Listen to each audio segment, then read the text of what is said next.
Mas vamos lá. Mais um escândalo na República. Sem novidades, né? Se a nossa República não tiver um escândalo por dia, não é novidade nenhuma.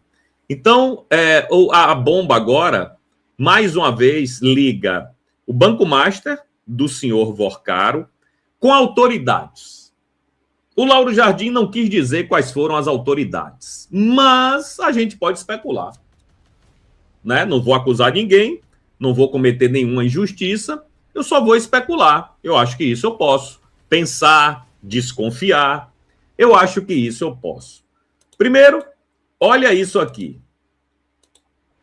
Celular apreendido de Vorcaro tem recado com cobrança insistente de uma autoridade da República. Vixe, meu pai. Bom, o que denota aí é o seguinte. Primeiro, que a Polícia Federal já conseguiu acessar o conteúdo do celular do Vorcaro. Pode não ter conseguido tudo, mas alguma coisa conseguiu. Porque se eles sabem que tem uma grande autoridade da República que estava pentelhando, não o Vorcaro, o cunhado do Vorcaro que foi preso. Lembra o cunhado do Vorcaro que sofreu busca e apreensão também, levaram o celular dele, etc e tal? Pois é, aí essa autoridade ligava pro cunhado do Vorcaro dizendo, cadê meu dinheiro, porra? Cadê meu dinheiro? Cadê meu pagamento? Não atrasa não, não atrasa não. E aí, evidentemente, óbvio, o cunhado ligava pro Vorcaro e dizia, olha, bicho, fulano tá aqui enchendo o saco, pô, paga logo esse cara aí, senão a gente vai ter problema.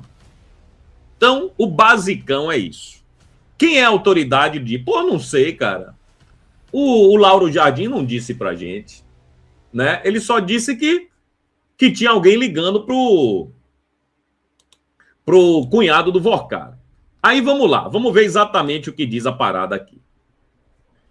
A apreensão de celulares do banqueiro Daniel Vorcaro, durante as investigações que culminaram na liquidação extrajudicial do Banco Master, trouxe à tona novos elementos que ampliam o alcance político institucional do caso, segundo Lauro Jardim. Um dos aparelhos continha mensagens com pedidos insistentes de liberação de pagamentos, acompanhados da justificativa de que havia cobrança direta de uma autoridade da República.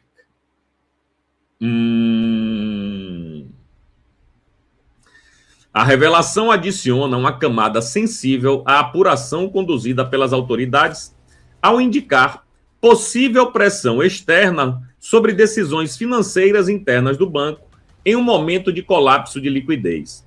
O conteúdo das mensagens reforça a complexidade do caso, que já envolve suspeitas de operações heterodoxas, vínculos empresariais cruzados e relações com figuras influentes fora do sistema financeiro tradicional. Desde a deflagração da operação que resultou na prisão de Vorcaro e de outros executivos, o caso do Master deixou de ser apenas um episódio de insolvência bancária para se tornar um dos principais focos de atenção do mercado, de órgãos reguladores e do meio político. Bom, cadê? Peraí.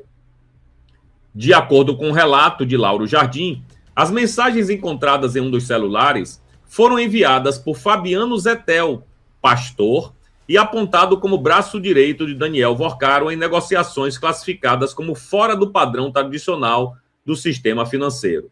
No conteúdo, Zettel solicita a liberação urgente de pagamentos, alegando estar sob cobrança insistente de uma autoridade da República.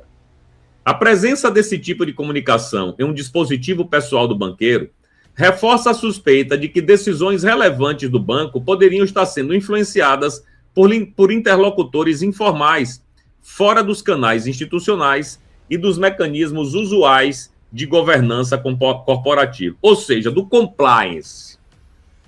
No ambiente bancário, especialmente, as instituições supervisionadas pelo Banco Central, a existência de pressão externa não formalizada é vista como fator de risco elevado, capaz de comprometer controles internos, compliance e a própria solvência da instituição.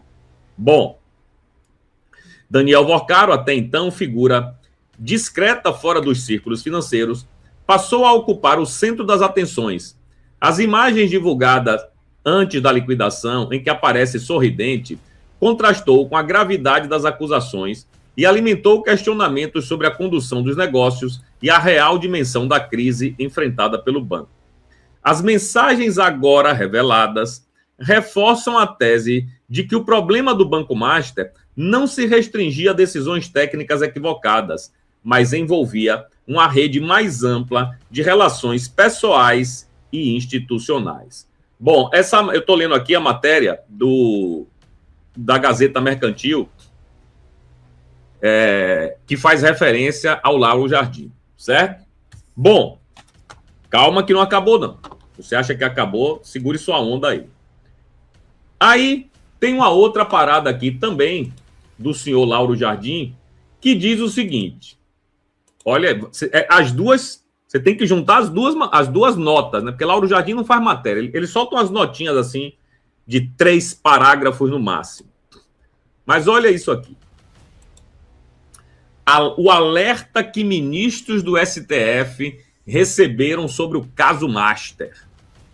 Essas duas matérias, essas duas notas do Lauro Jardim são de ontem, certo?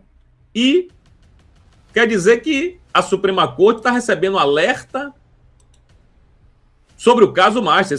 Que alerta é esse, Didi? Ah, meu filho, a gente vai comentar, porque aí quando eu conseguir juntar as duas notas, vai fazer sentido e a gente comenta tudo, porque é tudo uma coisa só. Bom, aí a Oeste diz o seguinte: caso Master avança e já preocupa ministros. O avanço das apurações do caso Master já provoca preocupação entre ministros do STF diante de indícios de que o inquérito pode afetar integrantes da própria corte.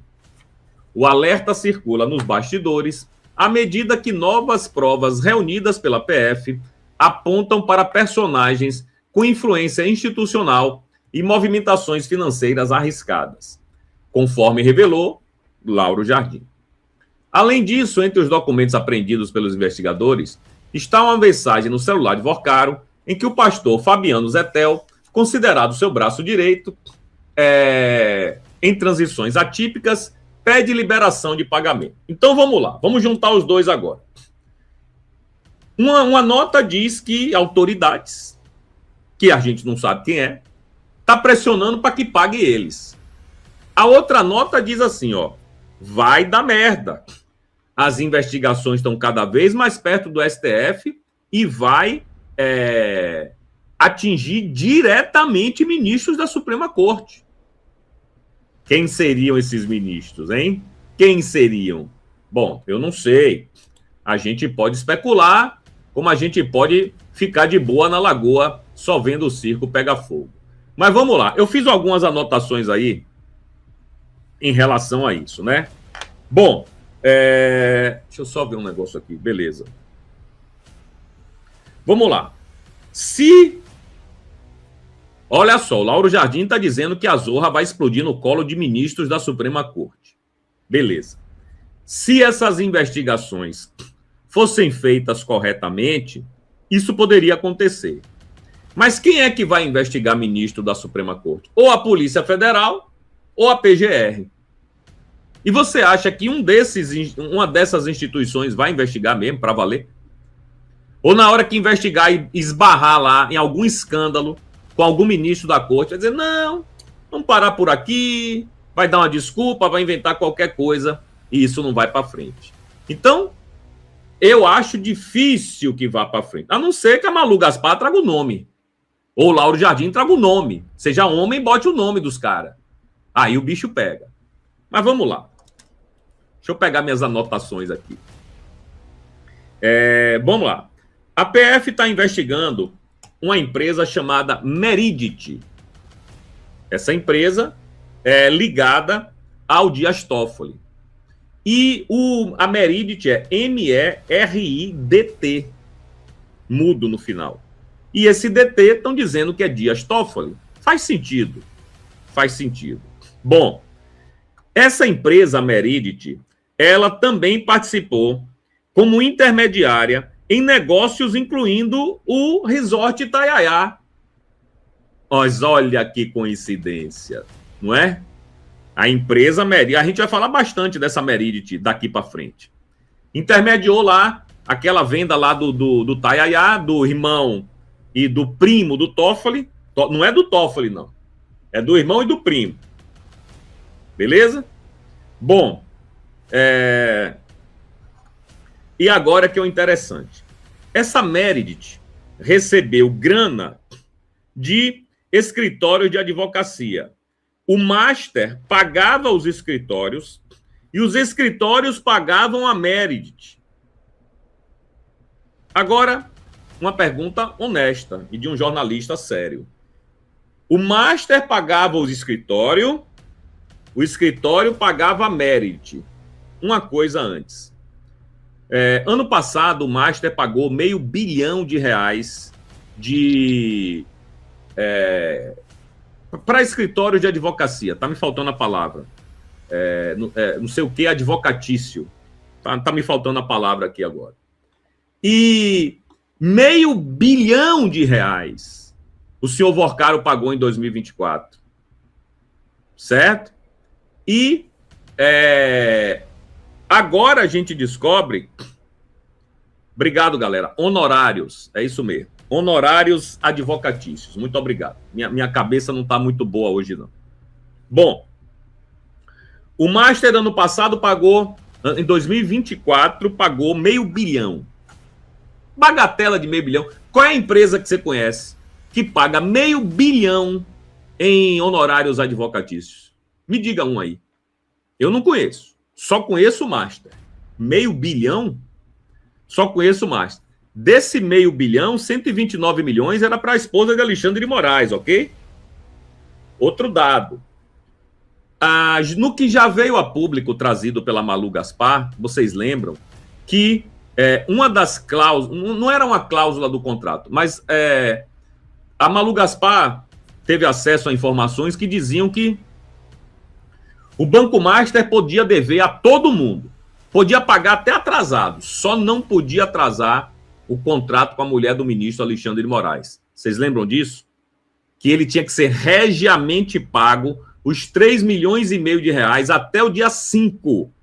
Tinha que pagar. Podia dever todo mundo, água, luz, o escritório, os funcionários, mas só não podia dever a esposa de Moraes.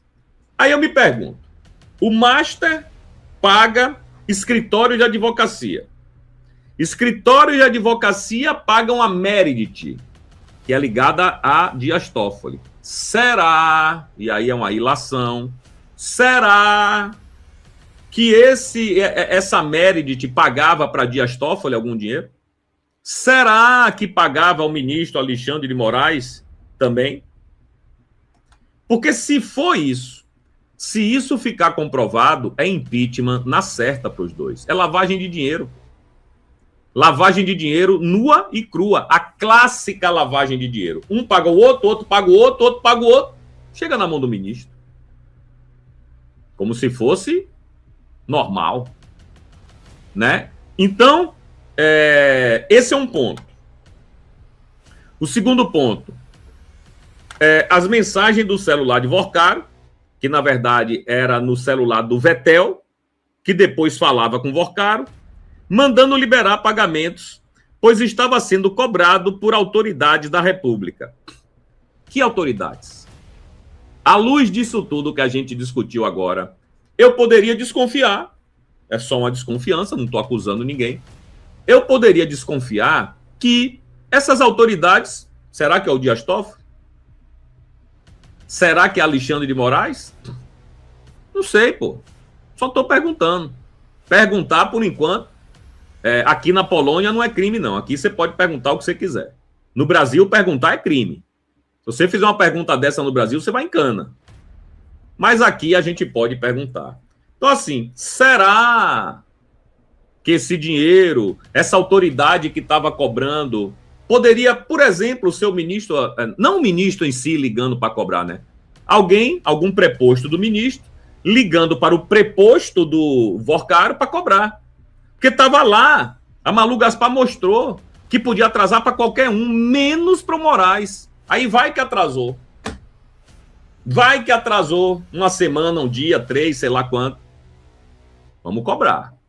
Certo? E outra, que aí já vai para a segunda nota. Ministros do STF foram avisados que as investigações respingariam com força. Note essa palavra, essas palavras, com força, em ministros da corte. Pois é, as investigações podem respingar em ministros da corte. Aí a pergunta é, sabendo disso, sabendo do Brasil que a gente tem hoje, comandado pelo crime organizado, que chance teria de uma investigação séria bater na porta desses ministros, vinda pelas mãos da Polícia Federal? Alguém poderia me dizer? Qual investigação séria da Polícia Federal bateria na porta do Toffoli, ou pior ainda, de Alexandre de Moraes, já que a gente sabe também que a Polícia Federal hoje é um conjunto de facções. E é uma facção comandada por Alexandre de Moraes, outra facção comandada pelo governo, né, por Lula. Então, eu não estou mentindo. Então, será que isso vai chegar em algum lugar ou vai terminar em pizza? Bom, eu acho que se a gente não souber o nome das pessoas, vai ficar por isso mesmo. Vai ficar por isso mesmo. Porque, veja bem, a gente sabendo o nome das pessoas já ficou por isso mesmo. Imagine se a gente não souber. Ah, autoridades. Beleza, que autoridade, irmão? Qual é a autoridade? Quem é? É do executivo, é do legislativo, é do judiciário? Que autoridade é essa que está pressionando pelo pagamento? Quando a gente sabe o nome, que é Viviane Bassi de Moraes, a gente sabe o montante, 129 milhões de reais. A gente viu o contrato e não deu em nada. E não deu em nada. Imagine a gente sem saber quem é a pessoa, porra. Pelo menos sabendo a pessoa, a opinião pública pressiona. A opinião pública bota a pilha. Não sei se vai dar muito certo, não, se vai adiantar alguma coisa ou não, mas a opinião pública bota a pilha. Pelo menos isso. Né? Agora, sem saber, é que fica difícil. Então, essa foi a bomba aí do fim de semana, trazida pelo senhor Lauro Jardoca, né? Que trouxe essas duas notas aí que tá dando o que falar no mundo político. Beleza? Bom, vamos mais para frente aqui, rapidinho. É que tem muita coisa, eu preciso adiantar. Ó.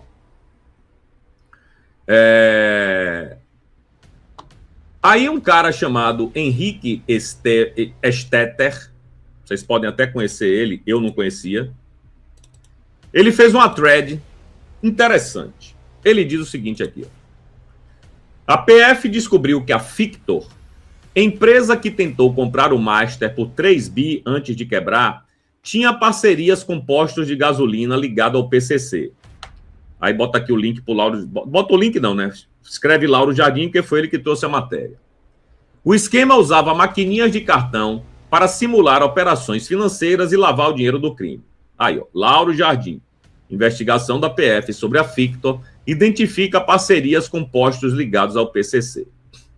Continua. No celular apreendido de Daniel Vorcaro, dono do Master, a PF encontrou mensagem de seu braço direito, Fabiano Zetel. Zetel cobrava a liberação de pagamentos urgentes, alegando estar sendo pressionado insistentemente por uma autoridade da República. O nome ainda está sob sigilo, mas o tom da cobrança indica que o banco servia a muita gente graúda. Foi isso que a gente acabou de comentar. Celular apreendido de Vorcaro tem recado com cobrança insistente de uma autoridade da República. Também, segundo os Lauro Jardim, ministros do Supremo já foram alertados de que as investigações vão respingar com força na corte. A tensão aumentou após a revelação de que o escritório do ex-ministro Ricardo Lewandowski recebeu 5 milhões do Master. Lula defendeu Lewandowski publicamente. Todo mundo trabalha para alguma empresa, mas parece óbvio que o ministro da Justiça não deveria trabalhar para o banco mais fraudulento do país. E aqui estão as manchetes, né? O alerta dos ministros sobre o Master e Lula defende Lewandowski. O líder do PT, Pedro Uczai, afirmou que o escândalo prova que a autonomia do BC precisa ser revista. A narrativa do partido é: se o BC fosse controlado pelo governo, a fiscalização seria melhor, ignorando que a fraude ocorreu apesar dos alertas técnicos. O PT quer usar a crise do Master como pretexto para derrubar a autonomia monetária em março. O BRB virou dono de cemitério. Isso é engraçado. Na tentativa desesperada de cobrir o rombo de 12 bilhões deixado pelos títulos podres do Master, o BRB assumiu ativos bizarros como garantia. Entre eles, a concessionária Grupo Maia, que administra 5 cemitérios em São Paulo. O Banco Público agora tenta vender túmulos e terrenos na Faria Lima para não quebrar. Simplesmente bizarro. Pois é, o BRB virou dono de uma concessionária de cemitérios em São Paulo ao assumir os pepinos do Master. Pois é, meus amigos, resumo da ópera é o seguinte, aquilo que a gente já tinha comentado en passant. Se a gente tivesse uma Polícia Federal que não fosse uma Polícia Federal de governo e sim de Estado, se a gente tivesse uma Polícia Federal independente, né, altiva, uma Polícia Federal que realmente tivesse a fim de investigar, já tínhamos os nomes dessas pessoas. Mas, como eu disse, a Polícia Federal é um bando de facções que servem a seus senhores, mas não servem ao Brasil. Então, não tenho muita esperança de que isso termine dando em alguma coisa. Mesmo que mais para frente, o Lauro Jardim deu nome aos bois aí. As autoridades que estavam pressionando o Vorcaro é fulano, cicrano e beltrano. Como eu já disse, a gente sabe o contrato da mulher do ministro, a gente sabe o valor, a gente sabe tudo certinho do contrato e não deu em nada. O ministro nunca nem respondeu sobre o contrato, nem o escritório da mulher, nem a mulher. Então, como é que a gente vai ter esperança de que agora a gente não sabe nem que a autoridade e isso sirva para que o STF se contenha, já que pode respingar fortemente no STF? Isso é pior ainda, porque se respinga fortemente no STF, eles vão barrar. Porra, a Receita Federal não pode investigar eles. O Congresso Nacional, através do Senado, não investiga eles. Então quem é que vai investigar eles, porra? Ninguém. Ninguém. Não é? Mas enfim. É triste, mas o Brasil é assim. Vamos lá, vamos continuar aqui, porque eu quero falar agora da entrevista do nosso querido Flávio. O meu amigo Flávio, dando uma entrevista lá para o Quinto Elemento, né? Com o Arthur Machado e o Kim Paim.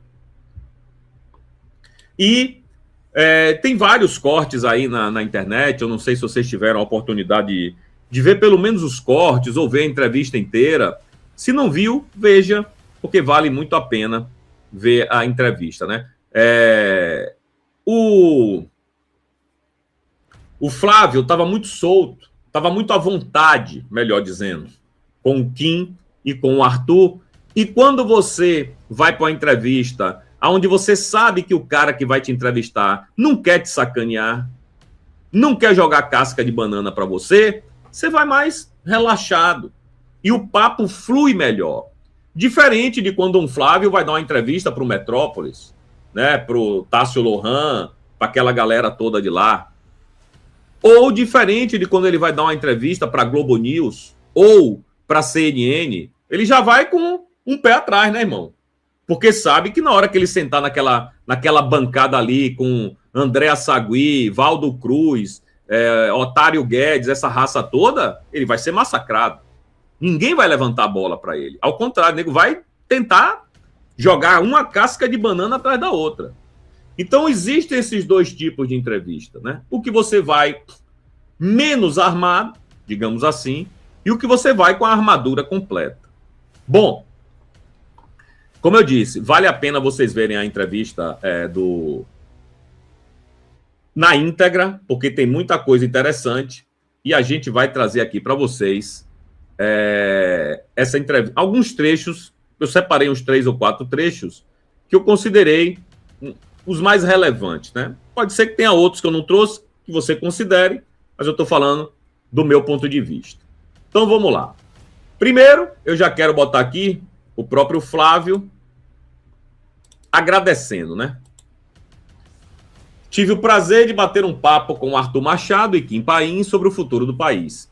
Conversamos sobre o caminho da prosperidade e o que fazer para salvar o Brasil das mãos de Lula e do PT. Veja a íntegra da entrevista no YouTube do Quinto Elemento. Então vocês procuram aí o Quinto Elemento e assistem a entrevista, né? Bom, vamos lá. Esse primeiro corte que eu quero trazer aqui para vocês, ele fala sobre as sacanagens que aconteceram no governo do pai dele, né? De todas as sabotagens que o pai dele sofreu durante os 4 anos que foi presidente. E eu espero que, como o Flávio é um cara esperto, ele aprendeu com os erros do pai e não vai mais cometer. Quer ver um erro que ele não vai cometer? Encher o governo de milico. Ele não vai fazer isso. Primeiro que ele não é milico, nunca foi, né? O presidente Bolsonaro foi capitão, tinha relacionamentos pessoais com vários militares que terminaram traindo ele. Simples assim. Mas Flávio não vai cometer esse erro. Os militares são positivistas, galera. Tem muito militar aí que só pensa na sua carreira, em ganhar dinheiro, não tá nem aí pro Brasil, não. E Flávio não vai. Esse é um dos erros que Flávio não vai cometer. Beleza? Bom, aí vamos ver aqui esse momento em que o Flávio comenta sobre as sabotagens contra o pai. Bom, se esse maluco resolver dar um golpe mesmo, já tem essa gavetinha aqui que eu posso abrir, que eu posso atrapalhar a vida dele. Tem esse aliado aqui, que eu também posso deixar ele aqui com a faca apontada pro pescoço dele, porque se tentarem dar golpe... Então, assim, o governo foi sendo sabotado desde o início por essas pessoas, a pretexto de defender a democracia.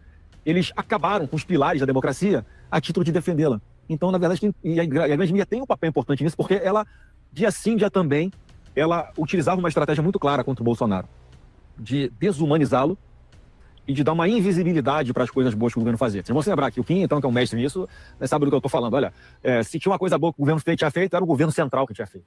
Se tinha uma coisa ruim que um assessor de 4º escalão tinha feito lá, olha, ele comprou o sapato aqui que custava 100, ele comprou por 105, então o governo Bolsonaro é envolvido no escândalo de corrupção, algo do tipo, só para ficar no exemplo fictício.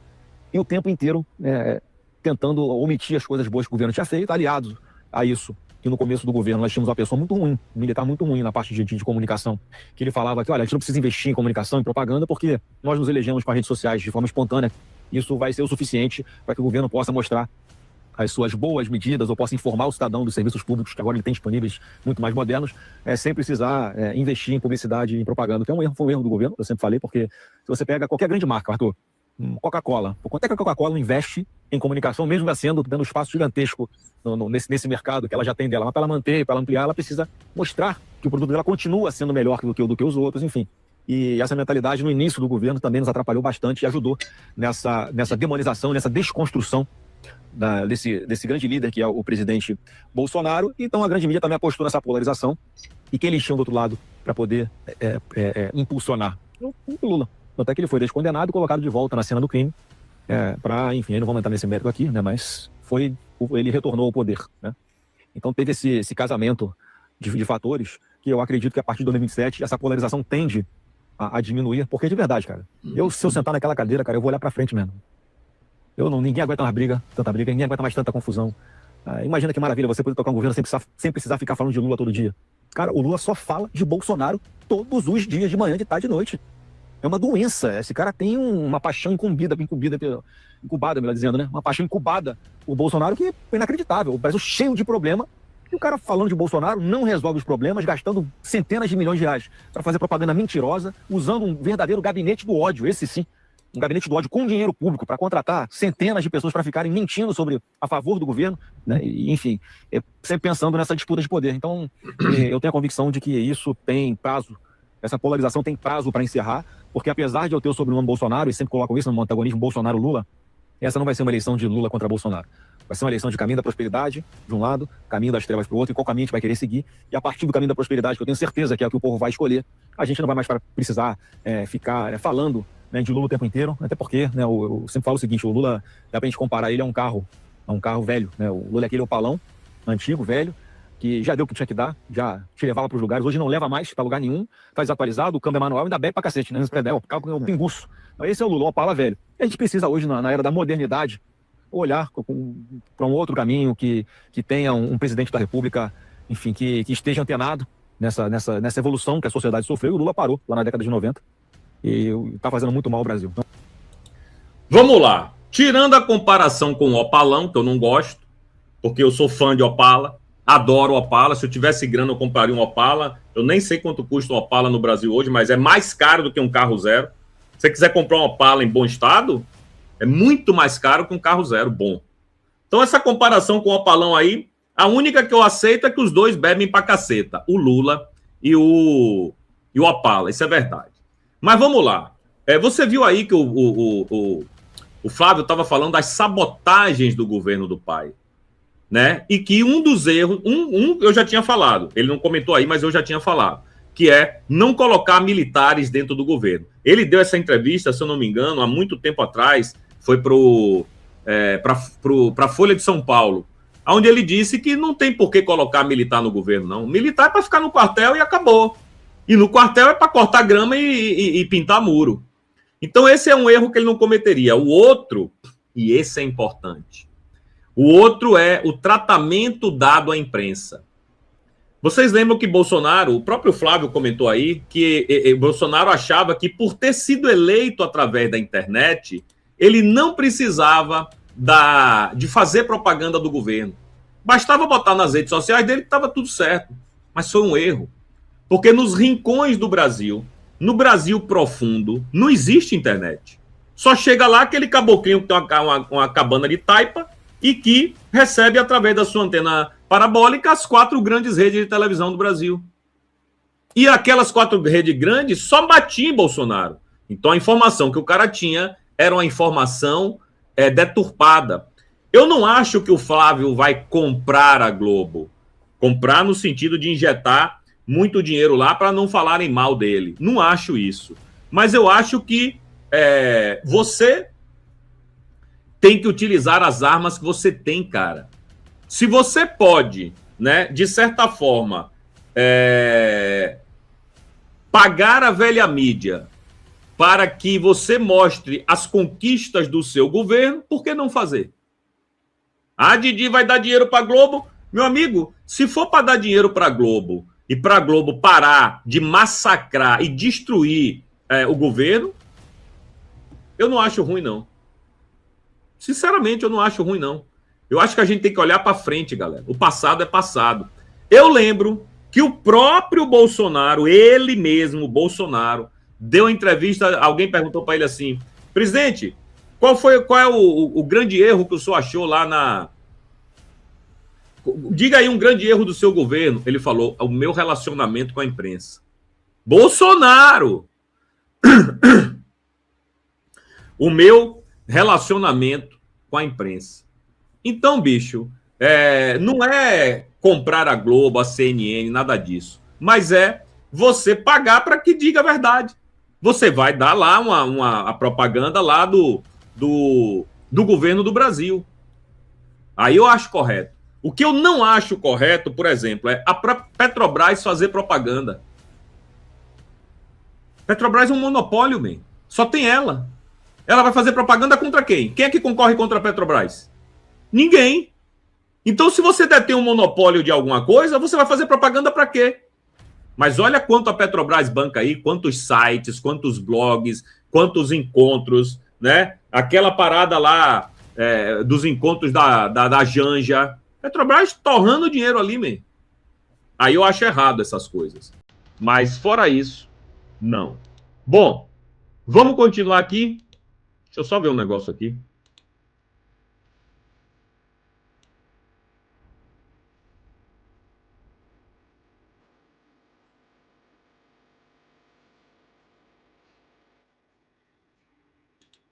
Bom, eu só botei isso aqui porque eu acho que tem um bocado de vídeo aberto aqui. Esse aqui eu já tinha mostrado. Vamos lá. Esse outro vídeo aqui, o Flávio fala sobre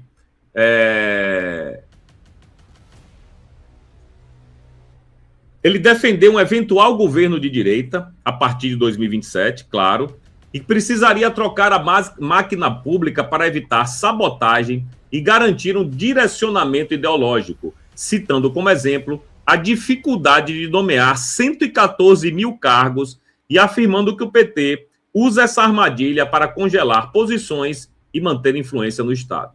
Por que, Didi, isso aí? Meu amigo, é o seguinte, no dia que Flávio assumir, ele vai ter que colocar 114 mil pessoas de direita na máquina. Existem 114 mil pessoas de direita, qualificadas para estar na máquina? Pense bem. Não tem, né? Aí você vai dizer assim, Didi, mas a esquerda bota os caras lá desqualificado. Eu sei disso. E é melhor você botar alguém de direita desqualificado do que alguém de esquerda. Mas o ponto não é esse. O ponto é a dificuldade que você tem para encontrar pessoas boas para cargos-chave. Certo? Esse é o ponto. Será que a gente tem? Olha, são 114 mil. Tire 100 mil. Pense em 14 mil pessoas de direita altamente qualificada para comandar Ministério, Banco do Brasil, autarquias, empresas públicas, Correio, Petrobras, não sei o quê. 14 mil, sem falar dos 100. É muito difícil você conseguir essa equação, ok? É muito difícil. Mas vamos lá. Olha aqui o que o próprio Flávio fala, né? E eu acho que você vai ter uma agenda também, né, com políticos aqui, mas tem uma hora que ela me falou um negócio, que fazer um paralelo, né, fazer uma adaptação do que ela disse aqui para o Brasil. Ela falou o seguinte, imagina no nosso caso, nós temos, acho que, de nomeação, acho que a direita também, em 2018, levou um susto, porque são 114 mil cargos, né? Não temos um nome técnico para 114 mil, imagina parar para ver 114 mil currículos, né, e ver tudo isso. E o PT, cara, ele explora isso bem, porque tem uma hora que ele faz, ele usa essa armadilha para dar uma congelada nos cargos, para aí. E eles não são assim, o cara tem um lado que é ideológico, entendeu? Ele pega, vai trocando as pessoas para garantir que existe um direcionamento, né, ideológico dentro do Estado, como ele quer fazer. Porque um risco, e estou falando um pouco do que ela contou aqui, o que acontece hoje na França, por exemplo, o presidente ganha, mas não leva, porque quem manda é o burocrata, entendeu? E até ele vira e fala assim, a gente está aqui, sabe quanto tempo? A gente está aqui? Ela fala assim, a gente está aqui há não sei quanto tempo. Já vi trocar isso aqui 2, 3, 4 vezes. Então ela fala assim, o que eu preciso? Eu preciso de gente que jogue para o nosso lado, entendeu? Ideologicamente, porque esse cara vai entendendo com o jogo de cintura como jogar, fazer o movimento do navio e trocar ele de função. Mas enfim, é uma consideração do que ela falou, porque eu acho que a gente tem que, na direita, ter esse bambolê, esse jogo de cintura de ter um cara, mas também é um cara ideologicamente, começar a trocar pelo ideológico, mesmo que diga, talvez ele não seja o melhor técnico do mundo, o melhor currículo, mas 114 mil caras que precisa tirar o PT da frente, né? Para não ficar com os petistas lá acessados. Se você coloca pessoas que têm esse perfil que ideologicamente contra quem está no governo, eles vão sabotar o governo. É igual bactéria. O troço se prolifera ali, vai infeccionando, daqui a pouco, né, toma conta do corpo inteiro. Então não é preconceito de nada, não é perseguição. Você tem que ter pessoas que estejam aliadas com aquele projeto de país que você quer. Então, óbvio que na hora de preencher um cargo público, você leva em consideração a capacidade, a competência da pessoa, mas também o histórico ideológico dela. Não tem nenhuma dúvida com relação a isso. E assim, todo governo vai ser assim, né? A gente reclama do Lula porque ele bota lá os caras que são parecidos com ele. Então, um monte de cara incompetente e ladrão. No nosso, eles vão botar um monte de cara que é parecido com a gente. Pessoas que sejam competentes, honestas e que estejam alinhados com o nosso projeto de Brasil. Porque eu tenho certeza, pode escrever Arthur, pode escrever Kim. A partir de 27, cara, a gente tem tudo para fazer um governo que o povo não vai sentir saudade da esquerda nunca mais. Vão ficar décadas aqui sabendo que o projeto que traz prosperidade para as famílias é o projeto que a gente vai apresentar. A gente vai acabar com esse mito de que quem é de direita não gosta de pobre. É o contrário, cara. A gente que é de direita, qual o meu sonho aqui? É fazer o que você, que recebe o Bolsa Família, não dependa mais de político nenhum, cara, para conseguir levar comida para dentro da sua casa. Hoje você tem um presidente O que é que ele deixa de legado? É distribuição de miséria e pobreza. Porque você prefere ganhar os R$ 600 do Bolsa Família ou você ter um emprego onde você possa ganhar 5 vezes isso? Você vai trabalhar, você vai trazer dignidade para sua casa e você não vai depender de um prefeito para você conseguir se cadastrar lá no CRAS, para poder ter acesso a um Bolsa Família. O que você prefere? Continuar vivendo com R$ 600 ou ter essa oportunidade? Agora vamos lá, vamos aprofundar. Vamos supor que você prefira ficar recebendo R$ 600 aí sem trabalhar. É um direito seu. É obrigação do Estado, Arthur, abraçar essas pessoas que realmente precisam para ter o que comer. É o mínimo que o Estado pode dar para essas pessoas e qualquer presidente da República vai garantir isso, né? Como eu também vou garantir. Agora, o que você quer deixar de herança para o seu filho? São esses R$ 600. Você quer que o seu filho precise de ir lá, bater na porta de um vereador, de um prefeito, para ficar dependendo de um Bolsa Família para ter o que comer, cara? Ou você quer que o seu filho, você quer deixar de legado para o seu filho que ele tenha uma boa educação de qualidade, que ele possa fazer um curso profissionalizante de inteligência artificial, que ele consiga desenvolver o próprio aplicativo dele, abrir a própria empresa dele, ou ser qualificado para receber um salário de 5, 10 mil reais por mês, porque o Estado garantiu o estudo de qualidade para esse moleque, para essa criança, para poder caminhar com as próprias pernas, sem depender de político. Qual o legado, qual a herança que você quer deixar para o seu filho? Os R$ 600 ou um futuro melhor, prosperidade? Então, você que é pai e mãe hoje que recebe Bolsa Família, há quanto tempo o seu governo, o seu Estado, é governado pela esquerda? Quantos anos? Quantas décadas? E o que mudou na sua vida? A segurança pública na sua casa é boa? Onde você mora é boa? Você na hora de ir para um posto de saúde, você não fica com medo de roubar o seu celular? Na hora que você manda o seu filho para o colégio, você não tem medo de que ele não volte porque ele levou uma bala perdida? Quer dizer, o que é que está melhorando a sua vida com esse governo de esquerda? Então as pessoas têm que dar uma oportunidade para que um governo de direita mostre que ele vai abraçar quem precisa e vai dar um caminho. Olha, você tem um tapete vermelho aqui para você seguir na sua vida sem depender de político nenhum. Então qual é o meu sonho? Eu poderia falar depois de 4 anos de governo, olha, menos pessoas precisaram do Bolsa Família para ter o que comer. Por quê? Porque elas conseguiram se libertar disso. Eu quero trazer a liberdade para essas pessoas. É isso que a gente tem que comunicar sempre, Arthur. Porque o atual governo faz o contrário. Ele escraviza as pessoas. Ele torna as pessoas dependentes eternas disso. E agora, pô, ele tá se gabando aí de vai dar um vale gás de não sei lá por quantos reais para essas pessoas. Meu irmão, se você precisa de ter uma ajuda do governo, uma bolsa para você ter o que comer, se você precisa da ajuda de um político para poder cozinhar, para ter gás na sua casa, cara, para pensar. Olha que país é esse que não tem mais oportunidade para ninguém, porque você precisa do governo para ter o gás na sua casa. A mentalidade tem que mudar. Olha, tem que ser assim, olha, eu ganho tão bem, eu estou tão bem empregado, a minha empresa está dando tanto resultado, e qual o papel do Estado? É fazer com que você se qualifique para isso, você consiga caminhar sozinho com as próprias pernas, para você não depender mais disso. O nosso sonho é esse, é fazer com que as pessoas não dependam mais de político nenhum para caminhar com as próprias pernas, para levar comida para dentro de casa, para ter um gás na sua casa. A partir do momento que o governo se vangloria disso, cara, o Estado já faliu. Já faliu, não tem expectativa de nada. Tem lugares em vários estados, em especial Norte e Nordeste, que foram governados por muito tempo pela esquerda, em que a maioria da população não trabalha, não tem carteira assinada. Tem mais gente recebendo Bolsa Família do que trabalhando. Gente, a gente não pode se acomodar com isso, a gente não pode se conformar com isso. Mais uma vez, quem precisa, vamos abraçar, vamos ajudar. Agora, depender de mim, cara, eu vou pegar o teu filho aí hoje, que está sem expectativa nenhuma de ser alguém na vida, de ter um emprego depois que ele conseguir concluir o ensino fundamental, o ensino médio. Eu vou pegar na mão dele, eu vou levar até ele concluir o ensino médio dele, ter uma profissão, ele conseguir um emprego ou abrir a própria empresa, ele caminhar com as próprias pernas.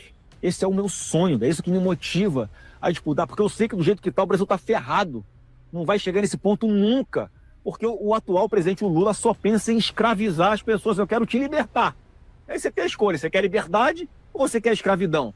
Você quer um presidente que vá punir os criminosos perigosos com cadeia para que eles fiquem lá pagando a pena deles? Ou você quer um presidente que vai passar a mão na cabeça de quem roubou o celular porque é só para tomar uma cervejinha? Você quer um presidente que vai ser incansável para tirar imposto do seu lombo? Ou você quer um presidente que vai ficar trabalhando para aumentar cada vez mais impostos para cima de você? Assim, desculpa, se você escolheu lá o caminho das trevas, você é sadomasoquista. Você ama aquele cara que te tortura, que te sequestra, que te maltrata. Eu estou te dando aqui uma alternativa que eu tenho a convicção que vai ser vitoriosa nas eleições desse ano. Ô Flávio, Perfeito, hein? Cara, o Flávio se comunica muito bem, cara. Ele é muito... todo mundo entende o que ele está falando.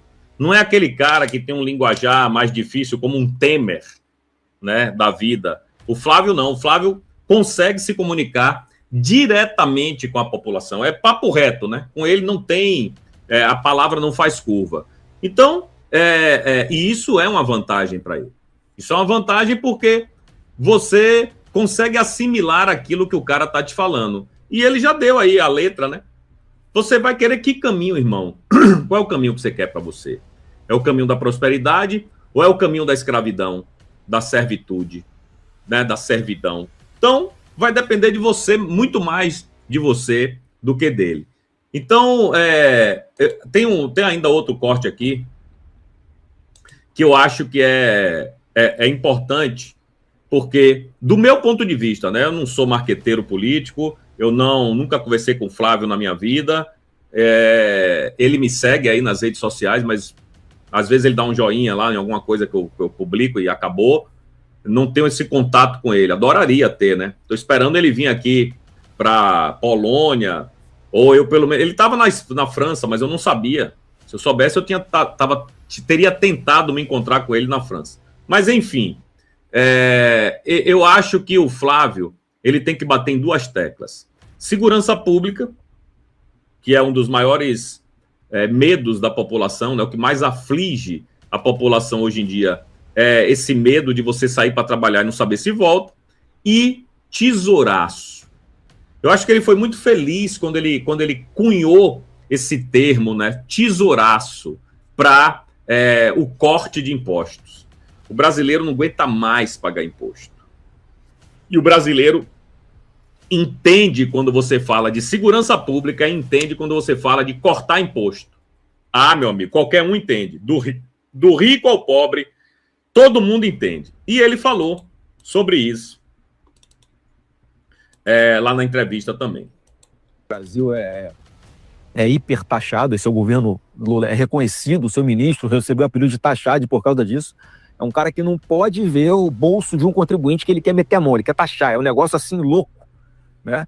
Ele tá arregaçando o povo com tanta tributação. Essa é a nossa proposta, é tesouraço de verdade para cortar essas taxas onde puder, com o presidente Bolsonaro mostrando que isso foi possível. Ele, ao modernizar o Estado, e o Brasil se tornou o segundo país mais digital do mundo no governo Bolsonaro, você conseguiu desburocratizar muita coisa, você conseguiu acabar com muitos intermediários na burocracia, porque hoje você não tem aquele negócio de alguém carimbar, olhar para sua cara e te criar uma dificuldade para você tomar. Então, em vários setores, agora ficou tudo automatizado, modernizado, e com isso foi possível o quê? Redução de impostos com o presidente Bolsonaro. E ele não podia ver, se aumentava a arrecadação em algum momento, Arthur, ele já ia correndo para o lugar do PG. Olha que a gente corta imposto aqui. Diferente do atual governo, né, que aumenta a arrecadação, aumentando o tributo, aumentando imposto, para gastar mais. Quer dizer, uma bola de neve. E não à toa, a gente chegamos a uma dívida pública de 10 trilhões, que é algo inimaginável na história do nosso país. 10 trilhões. E qual a preocupação? Que a partir do futuro muito próximo isso fica impagável. O Brasil passe a ser um país insolvente de verdade. Então, nós certamente vamos ter que fazer um dever de casa muito duro a partir aí dos 2027, mas que tem que ser feito. A gente tem que encarar.